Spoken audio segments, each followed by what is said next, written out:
cela eut dans toute la ville l'effet d'une bombe qui explose. Il y avait bien un roi, mais il était vieux. Il y avait bien un héritier, mais il était adulte. Personne ne comprend rien à ce qui arrive, et les mages moins que tout autre. Quel déconvenu pour ces savants de l'époque! Le message auquel ils ont cru et dans lequel ils ont tant investi était-il faux? Ont-ils fait toute cette route pour rien? C'est peut-être le cas de quelqu'un parmi nous ce soir. Vous aussi, vous avez cru le message de la parole de Dieu. Vous vous êtes mis en voyage avec lui. Bien plus, vous avez coupé les ponts avec votre passé, et peut-être même avec des amis et des membres de la famille qui ne vous comprennent plus. Vous vous êtes mis dans la minorité, et voilà qu'au moment de toucher au but, Dieu vous fait défaut. Déboussolé, vous vous retrouvez comme livré à vous-même. La réalité semble ne plus correspondre à la confiance que vous aviez mise dans la parole de Dieu. Comme les mages, vous devez affronter des questions qui restent sans réponse, des moqueries à peine voilées, des sourires entendus, « tu diras bonjour à ton petit Jésus de ma part », ou pire encore, « il faut revoir ta copie ». Que vont faire ces mages? Vont-ils rentrer chez eux la tête basse? Au contraire, ils font ce que chacun de nous doit faire dans des moments difficiles. Ils relèvent la tête et Dieu honore leur foi un instant ébranlée. L'étoile qu'ils avaient vue en Orient leur apparaît de nouveau. Elle se met à leur portée. Elle est là, toute proche. Elle avance à vitesse réduite, à leur vitesse à eux. Ils peuvent la suivre. Elle les mène vers leur troisième étonnement. Ils sortent de la capitale, ils sont à découvert dans la campagne proche, et l'étoile avance toujours, puis s'arrête au-dessus des dépendances d'une hôtellerie. Quelle aventure! Où cela va-t-il les conduire? Dans une étable. Et dans cette étable, ils voient un humble artisan charpentier avec son épouse qui vient d'accoucher, et un nouveau-né, emmaillotés dans une mangeoire à bétail, parce qu'il n'y avait pas de place pour eux dans l'hôtellerie. C'est maintenant au tour de Marie et de Joseph d'être étonnés. L'arrivée inattendue des mages dans l'étable a dû les surprendre, mais la suite a dû les étonner plus encore. Ces voyageurs inconnus ouvrent leurs bagages, et avec toutes les marques de l'adoration, ils déposent devant le nouveau-né 3 présents. Quel est ce petit enfant et sa destinée? 3 mots vont nous dire la vie, l'œuvre et la personne de Jésus. De l'or, de l'encens, de la myrrhe. 3 présents qui, à eux seuls, vont tout expliquer. D'abord l'or. L'or, c'est le métal précieux dont sont faites les couronnes qui ornent la tête des rois. Et en déposant cet or, ces mages saluent en cet enfant le roi des rois et le seigneur des seigneurs, celui qui régnera sur l'univers, devant qui tous les genoux ploieront des êtres célestes, terrestres et infernaux, celui dont un brigand crucifié reconnaîtra la royauté universelle en disant « Souviens-toi de moi quand tu viendras dans ton règne ». Comme les mages, il avait lui aussi trouvé et salué son roi. La question nous est posée à chacun. Jésus est-il le roi de ma vie? Suis-je son sujet? Lui ai-je voué obéissance? 1. De l'or. 2. De l'encens. À qui offre-t-on l'encens sinon à la divinité? En offrant ainsi leur parfum à ce nouveau-né, les mages saluaient en lui le grand Dieu créateur des cieux et de la terre, qui venait naître comme un homme, qui allait vivre comme un homme, et quelque 33 ans plus tard, allait mourir comme un brigand pour sauver le dernier des hommes. C'est le Dieu incarné qu'ils adorèrent par ce présent. En cela, ils rejoignent les anges du ciel dont il est dit en Hébreux 2, verset 6, que les anges de Dieu l'adorent. Ils donneront l'exemple au disciple Thomas, qui en voyant ses mains, les mains percées de Jésus, dira avec eux, « Mon Seigneur et mon Dieu ». Avec eux, mon âme s'incline devant le Jésus de l'Évangile en qui je crois, et je dis à mon tour que Jésus-Christ est mon Seigneur et mon Dieu. Pouvez-vous aussi dire qu'il est votre Dieu, que vous l'adorez, que vous le servez de tout votre cœur, de toute votre âme, de toutes vos forces et de toutes vos pensées? De l'or, de l'encens et troisièmement la myrrhe. Quel était l'usage de la myrrhe?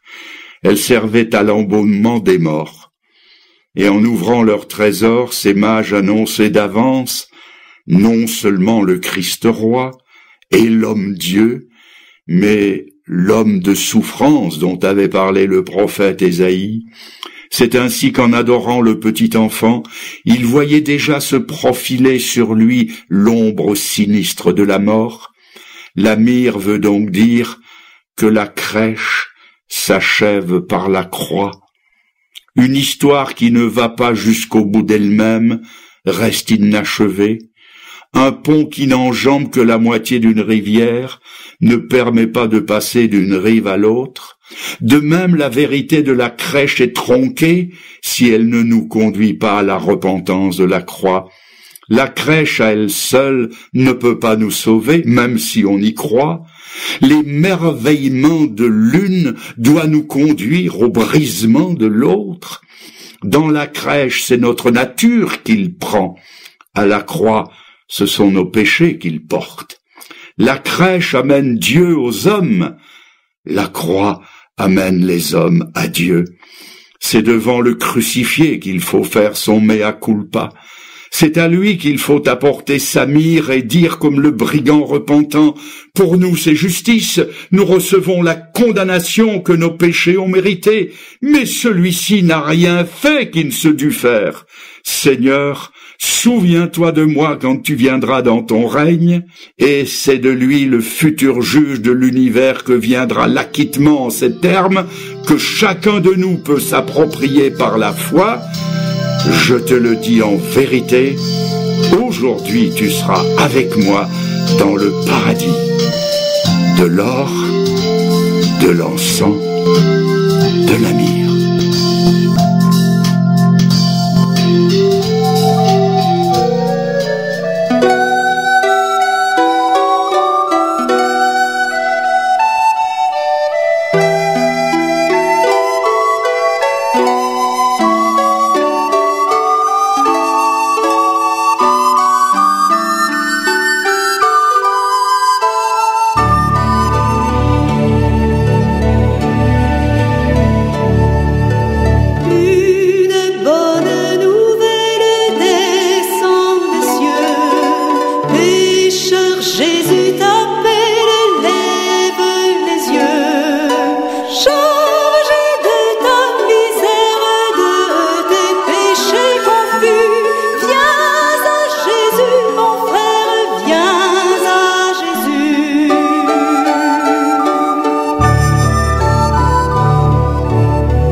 Lève-toi, lève-toi, à l'appel du divin roi.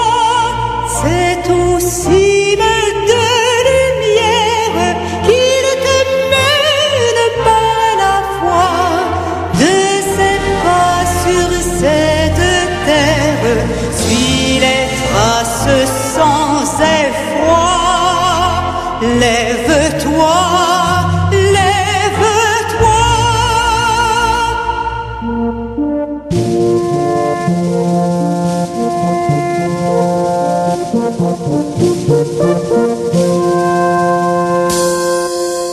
Le front haut, le front haut, brave le plus dur assaut. L'ennemi t'attend peut-être, mais il s'enfuira bientôt. S'il te voit du Christ ton maître, élever le saint drapeau. Le front haut, le front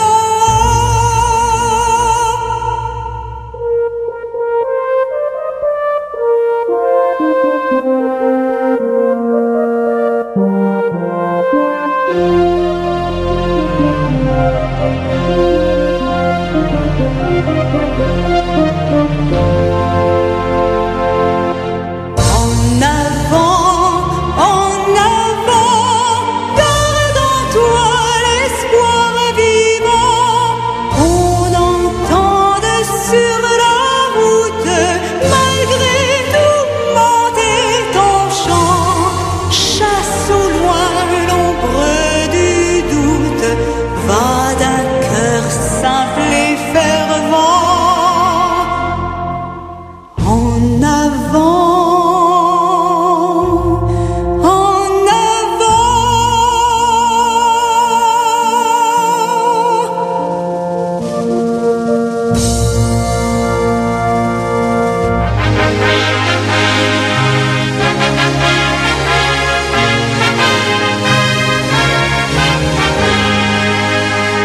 Oh, quel beau jour devant ta face, tout est racheté en paraîtrant, en célébrant ta gloire et ta grâce, de leur chant les yeux retentiront,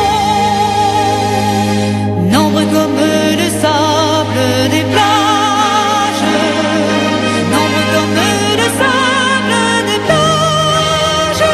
Oh, que ce sera beau lorsque nous irons là-haut, aussi nombreux que le sable des plages.